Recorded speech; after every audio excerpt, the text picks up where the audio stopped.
The silk tie binding Amara's wrists to the headboard wasn't tight enough to hurt, but it was secure enough to make her helpless. Minjun's dark eyes roamed over her like a physical touch, drinking in every inch of her exposed skin in the dim light of his bedroom. "Say it again," he commanded, his voice a low rumble that sent shivers down her spine. His fingers traced a slow path from her ankle up her calf, her thigh, stopping just short of where she desperately wanted him to touch. "Minjun, please," Amara breathed, her back arching involuntarily. "Not that." His hand splayed possessively across her stomach. "The other thing. What you told me in my office 3 hours ago." Her heart hammered against her ribs. 3 hours ago, she'd laid evidence on his desk proving his own brother was betraying him. 3 hours ago, she'd watched something break behind his eyes. And when he'd asked her why she stayed, why she kept digging when she could have just walked away from all his darkness, the truth had spilled out. "I love you," she whispered now, watching his jaw tighten at the words. Again.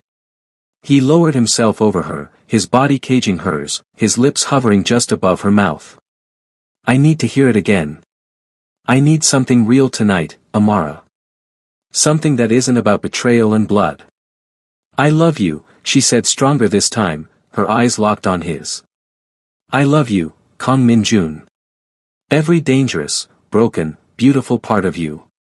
Something flickered across his face, vulnerability so raw it hurt to witness.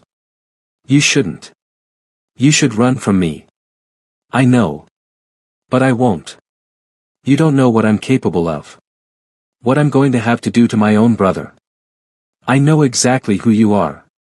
She strained against the silk binding, wanting to touch him, to hold him. "And I'm still here. I'm still yours." His control shattered. The kiss was devastating, possessive, almost desperate. His hands mapped her body like he was trying to memorize every curve, every response, like he was drowning and she was air. When he finally freed her wrists, her fingers immediately tangled in his hair, pulling him closer, closer, never close enough.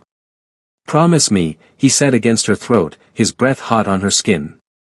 "Promise me that no matter what happens tomorrow, no matter what I have to do, you won't leave me." There was something in his voice, a fracture in that usually unshakable composure, that made her heart ache. This powerful man, this dangerous mafia boss who commanded an empire, was breaking apart in her arms. "I promise," Amara whispered fiercely. "I'm not going anywhere. Whatever comes, we face it together."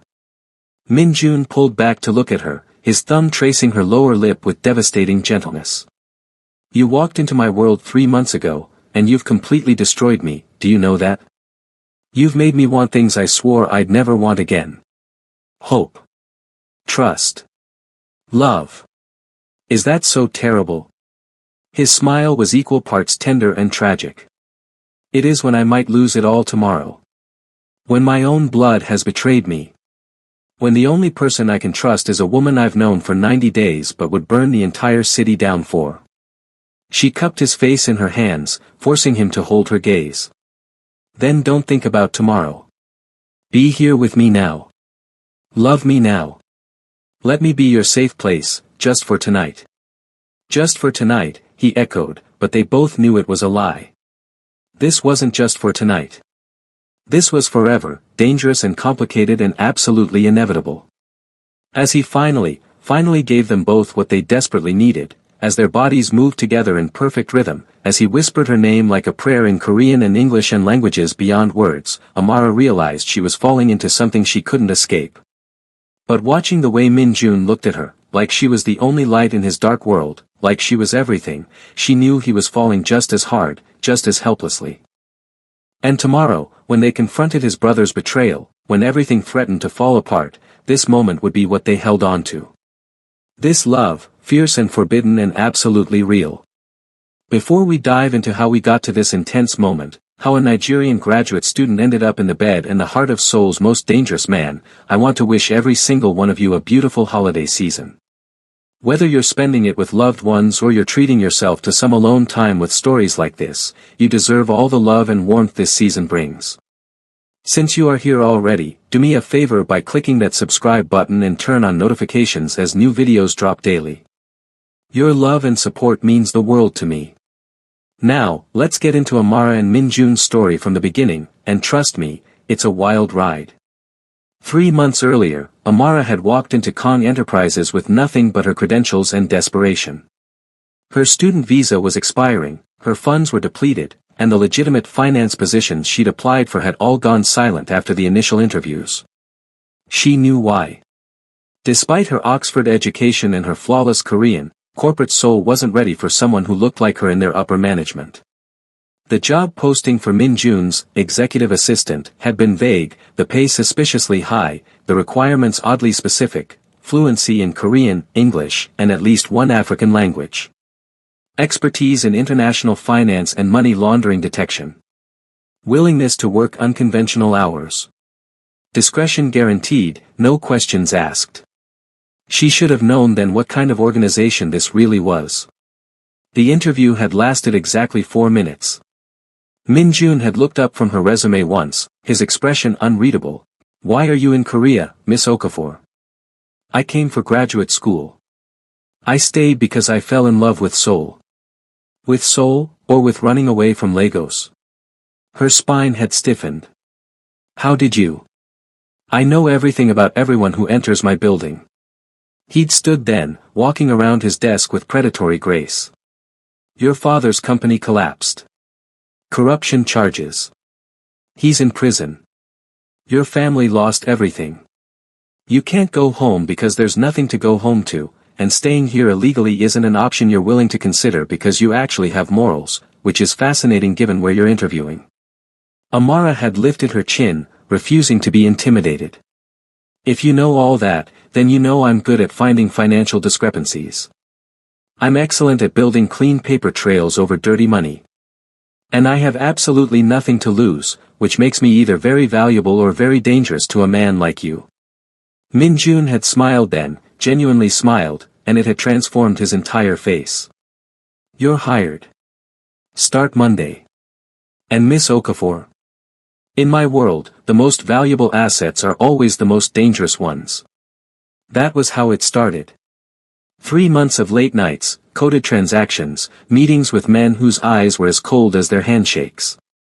3 months of watching Minjun command empires with a word, destroy lives with a phone call, and somehow still remember that she preferred her coffee with cardamom because she'd mentioned it once in passing. 3 months of pretending she didn't feel anything when he stood too close, when his hand lingered on her lower back guiding her through doorways, when he switched from Korean to English in meetings just to watch her eyes light up with understanding. 3 months of falling for a man she absolutely shouldn't want. The night everything changed started like any other. They were in his office, reviewing shipping manifests from Busan. Minjun had loosened his tie, rolled up his sleeves, and Amara was trying very hard not to notice the way the lamplight caught the angles of his face. These numbers don't match. She pointed at her laptop screen. Someone's skimming off the top of the Busan shipments. A lot. We're talking millions of one monthly. Minjun leaned over her shoulder, so close she could smell his cologne, cedar, and something darker. Who has access to those accounts? Only 3 people. You, your brother Dae-young, and Director Park. The temperature in the room seemed to drop 10 degrees. My brother wouldn't steal from me. Minjun, the evidence. My brother wouldn't steal from me, he repeated, but there was something in his voice now, something broken beneath the ice. Amara turned in her chair, looking up at him. This was dangerous territory. In 3 months, he'd never spoken about his family, never mentioned personal feelings. Their relationship existed in this strange professional intimacy where they could spend 16 hours a day together but never discuss anything real. Then let me prove it wasn't him, she said softly. Let me dig deeper. I'll find out who's really responsible. His hand came up, and for a moment she thought he might touch her face, but he seemed to catch himself. Why do you care so much? This isn't your world, Amara. You could leave. Find a legitimate job now that your visa is secured. Why stay in the darkness with me? The question hung between them, heavy with everything they'd never said. Maybe I like the dark, she whispered. Maybe I like who I am when I'm in it with you. The kiss that followed wasn't gentle. It was 3 months of tension, of lingering glances and careful distance, erupting all at once. Min Jun's hand fisted in her braids, tilting her head back as his mouth claimed hers with bruising intensity. Amara's fingers clutched at his shirt, pulling him closer, desperate for more of this, more of him, consequences be damned. When they finally broke apart, both breathing hard, Min Jun pressed his forehead against hers. This is a mistake. I know. You should run from me. I know. But you won't. No, Amara breathed. I won't. His smile was devastating. Then let's make mistakes together, beautiful girl. But first, help me find the rat in my organization. Then we'll discuss all the other ways we can ruin each other. I can feel your hearts racing through the screen right now. If you're loving this dangerous chemistry between Amara and Min Jun, hit that like button and drop a comment telling me what you think is going to happen next. Should she trust him completely, or is she walking into a trap? And if you're new here, subscribe because we bring you stories like this every week, stories about love that crosses all boundaries and breaks all rules. Now, let's get back to the moment everything falls apart. The investigation consumed them. Days blurred into nights, office hours extending until dawn crept through the windows. But now everything was different, charged. Min Jun would stand behind her as she worked, his hands on her shoulders, lips brushing her temple. She would bring him coffee and he'd pull her into his lap, stealing kisses between conference calls with distributors in Shanghai. They hadn't slept together, not fully. It was as if both of them knew that once they crossed that final line, there would be no going back, no pretending this was just physical. So they existed in this excruciating in-between, all heated touches and desperate kisses that never went quite far enough. But the evidence Amara was finding got darker, more damning. And it all pointed to Kang Dae-young, Min Jun's younger brother, the only family he had left after their parents' death 5 years ago. She was dreading the conversation she needed to have. It was a Friday evening, snow falling outside, Seoul transforming into a winter wonderland that felt at odds with the ugliness she was about to reveal. Min Jun, we need to talk about what I found. He looked up from his phone, immediately reading her expression. Show me. Amara pulled up the files, the bank transfers, the shell companies all traced back to Dae-young's associates. He's not just skimming. He's building his own operation. Using your connections, your protection, but creating a separate network. And there's more. Tell me. His voice was flat, emotionless, which somehow was worse than anger. He's been meeting with the Huang family.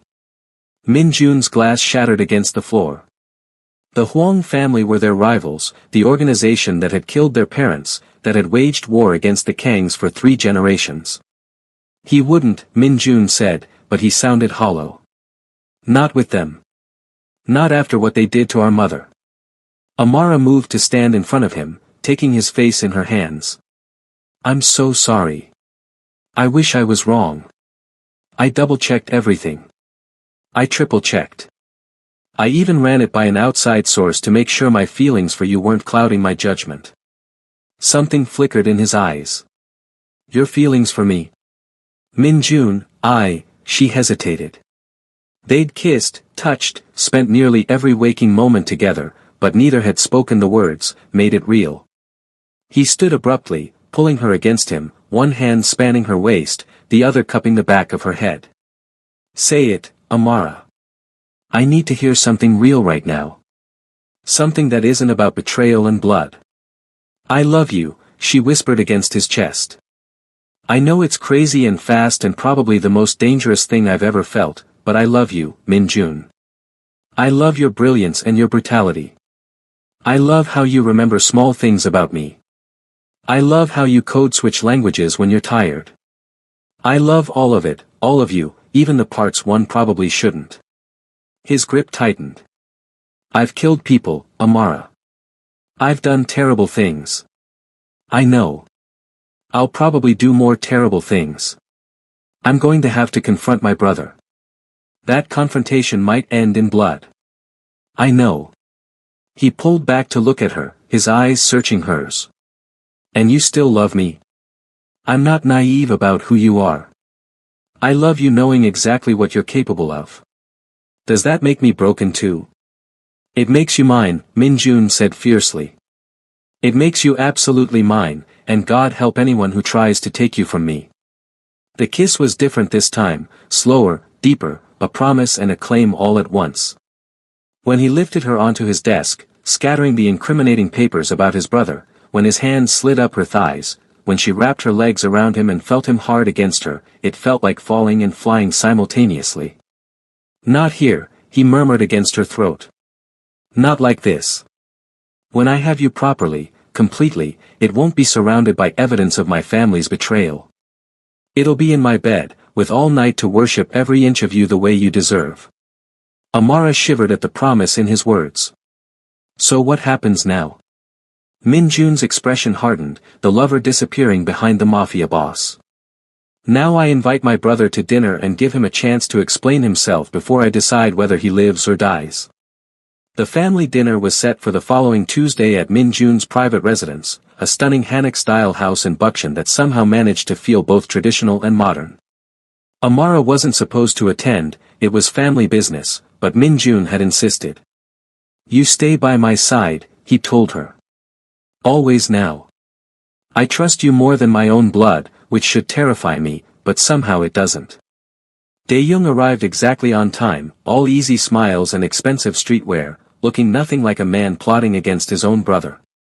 He was younger than Min-jun by 3 years, handsome in a softer way, without the sharp edges that made Min-jun so dangerous. His eyes widened when he saw Amara. Hyung, you didn't mention you were bringing your assistant. Amara isn't just my assistant anymore, Min-jun said calmly, his hand settling possessively on her lower back.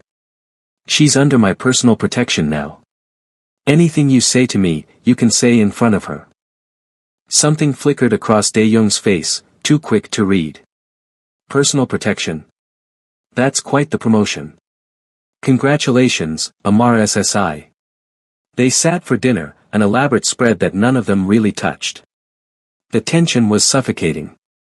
Amara watched both brothers, seeing the resemblance and the differences, the way they moved around each other with practiced caution. Finally, Min-jun set down his chopsticks. The Busan shipments. The missing money. Want to explain? Dae-young went very still.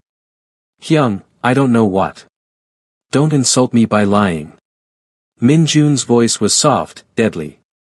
I have bank records. Shell companies traced back to your associates. Meeting logs with the Huang family. Don't lie to me. The younger brother's expression shifted, the easy charm falling away to reveal something harder underneath. You had me investigated. Your own brother. You stole from me. My own brother. I was building something of my own. Dae-young stood abruptly.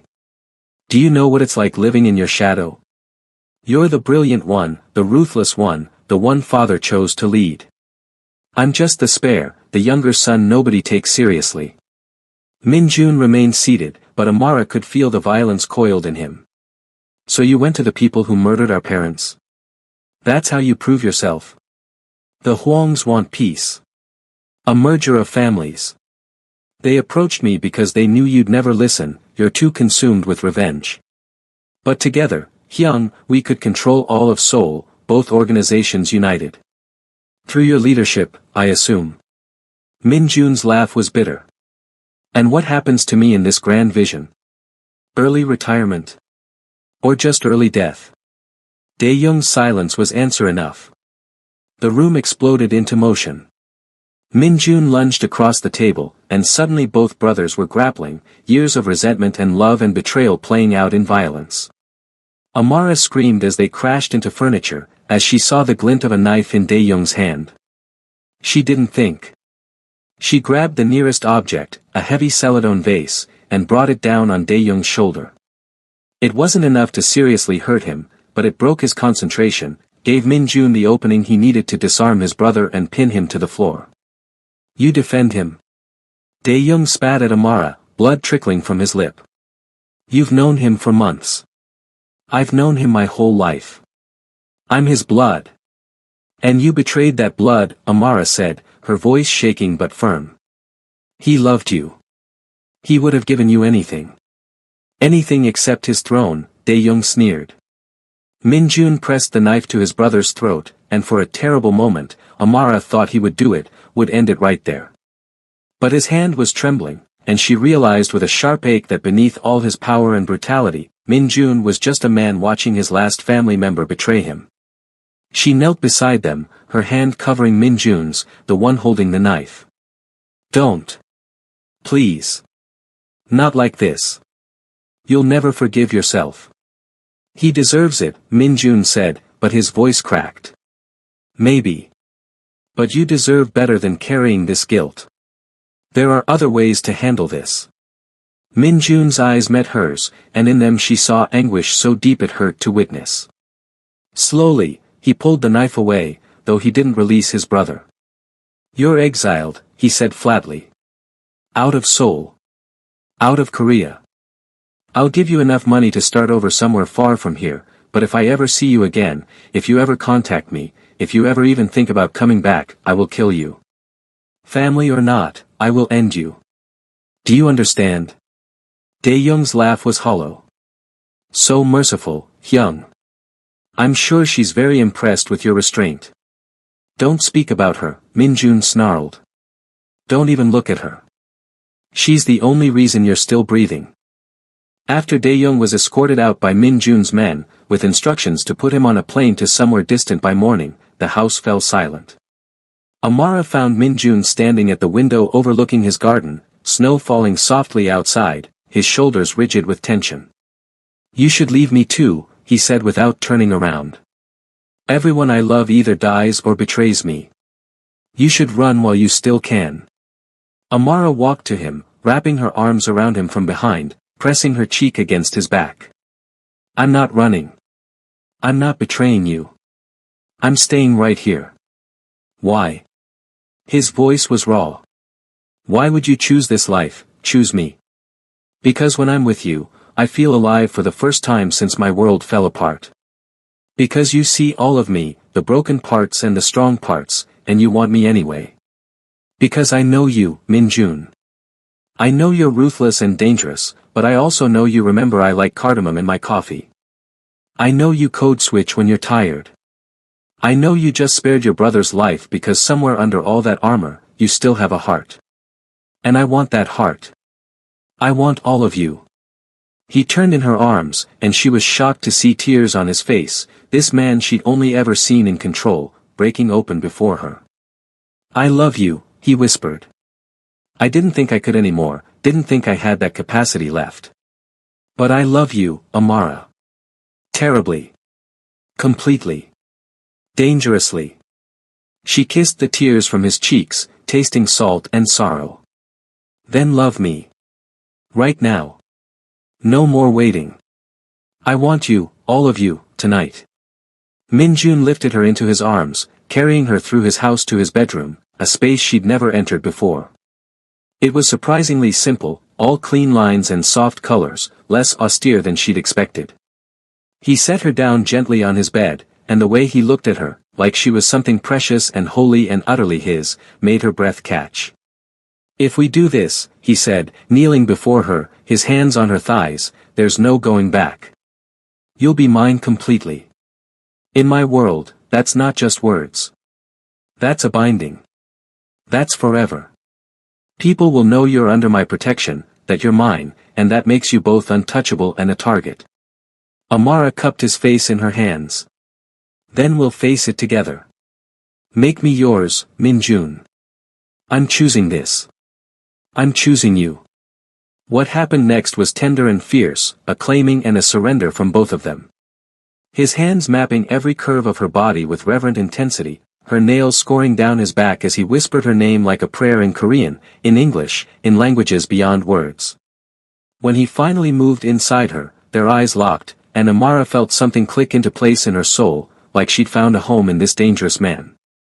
Afterward, wrapped in his arms, his fingers tracing lazy patterns on her skin, she felt him relax for the first time since she'd met him. Stay with me, he murmured into her hair. Not just tonight. Always. Move in here. Be by my side in all things. Are you sure? That's fast, even for us. His arms tightened around her. I've spent my whole life being careful, being strategic. And it still didn't protect me from betrayal. So yes, this is fast. But it's also right. You're right. The only right thing in my world. Then yes, she whispered. Yes to all of it. But peace, Amara was learning, was always temporary in Minjun's world. 2 weeks after Dae-young's exile, 2 weeks of domestic bliss where she'd moved into Minjun's home and they'd fallen into a rhythm of work and intimacy that felt almost normal, the threat started. First, it was a message. A single text to Minjun's private number, the one only family had, you chose her over blood. Now pay the price. Then the photos, images of Amara at the market, at her favorite coffee shop, getting into Minjun's car. Always just her, always with crosshairs drawn over her face. It's Dae-young, Minjun said, his voice tight with fury. He's coming for you to hurt me. So we find him first, Amara said, refusing to be afraid. We end this. We. Minjun's smile was sharp. You're not just my lover anymore, are you? You're becoming my partner. My equal. Is that allowed in your world? I don't care what's allowed. I'm rewriting the rules for you. They tracked Dae-young to Bangkok, where he'd apparently connected with a rival organization and was planning something catastrophic, an attack on Minjun's primary operations in Seoul timed for Christmas Eve. The confrontation, when it came, was in an abandoned warehouse near the Han River, dramatically lit by the city's Christmas lights reflecting off the water. Dae-young had brought 10 men. Minjun had brought 20. But it was Amara who walked forward first, unarmed, into the space between the two groups. This is insane, she called out to Dae-young. You're brothers. You're all each other has left. Is pride really worth all this blood? Dae-young's laugh echoed in the empty space. You think you know us? You've been in his life for months. I've been there for 27 years. He's incapable of sharing power, incapable of seeing me as anything but the spare. So prove him wrong, Amara challenged. Not by destroying what your parents built, but by building something worthy yourself. You have the seed money he gave you. You have connections. Start over properly, not with revenge but with vision. Why do you even care? Dae-young demanded. I threatened you. I put crosshairs on your face. Because he loves you, Amara said simply, gesturing back at Minjun, and he's breaking apart trying to choose between justice and family. Because I know what it's like to lose everything and have to rebuild. Because this, tonight, all this violence, it doesn't have to be how this story ends. There was a long, terrible silence. Then Dae-young lowered his gun. You're either incredibly brave or incredibly stupid, he said to Amara. Probably both, she admitted. Minjun stepped forward, standing beside her, presenting a united front. I should have seen you, really seen you, not just as my younger brother but as your own person. I should have given you real responsibility, real power, not just orders. That's on me. Dae-young's expression wavered. Hyung. But you, Minjun continued, his voice hardening, you went to our parents' murderers. You threatened the woman I love. Those things can't be forgotten, even if they're forgiven. So here's my final offer. Take the money. Build something in Bangkok or Singapore or anywhere that isn't my territory. In 5 years, if you've proven yourself legitimate, if you've built something real without using our family name, we'll meet again as equals. Maybe not as brothers, not anymore, but as allies. That's the best I can offer. I need you to pause and tell me in the comments right now, should Dae-young take the deal? Can these brothers ever truly reconcile, or is some betrayal too deep to overcome? Hit that subscribe button because this story arc isn't over, we'll be revisiting these characters. And smash that like button if your heart is still racing from all this drama. Now, let's bring this home. Dae-young accepted the deal.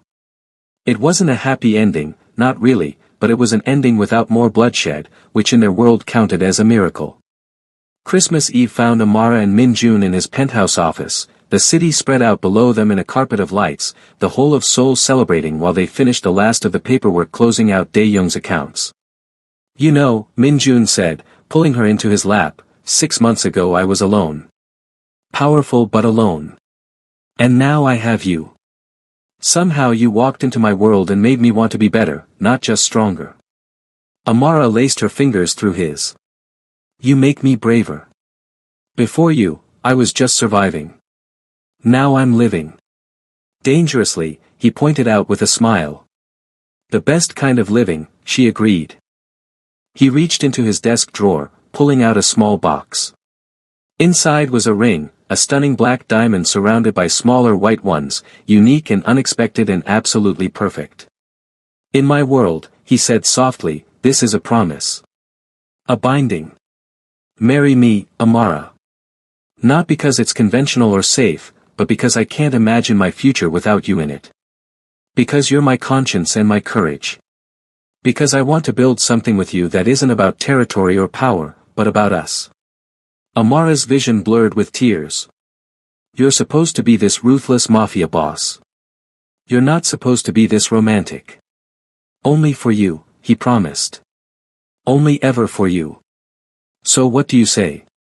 Will you marry a dangerous man and live a dangerous life? She kissed him deeply, pouring everything she felt into it, all the love and fear and absolute certainty. Yes. Yes to all of it. Yes to you. As he slid the ring onto her finger, as they sealed the promise with more kisses that turned heated, as he cleared his desk with one sweep and lifted her onto it with clear intent, Amara marveled at her life.